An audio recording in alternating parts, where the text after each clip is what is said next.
Apesnya Babe Cabita kena tilang polisi. Wajah sedih memelas saat ditilang sukses curi perhatian. Kejadian tak terduga baru saja dialami komika Babe Cabita. Ia baru saja memposting foto sedang ditilang polisi. Pria dengan ciri khas rambut kribonya itu menunjukkan wajah sedih seperti menangis saat diilang polisi. Di sana, tampak pula seorang polisi yang tengah menulis surat tilang yang akan diserahkan pada Babe Cabita. Tak menyangka akan mengalami hal tersebut.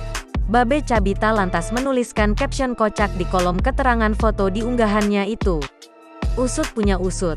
Rupanya pajak mobil yang tengah dipakai Babe Cabita saat itu sudah lama mati. Alhasil, ia harus berurusan dengan polisi lantaran hal tersebut. Unggahan Babe Cabita itu lantas ramai mendapatkan beragam reaksi warganet. Sebagian besar mereka bukan malah kasihan, justru malah meledek hingga meminta polisi agar menangkapnya. Komentar warganet itu pun sukses menarik perhatian dan membuat gelak tawa. Jangan lupa subscribe, share, komen, dan like ya!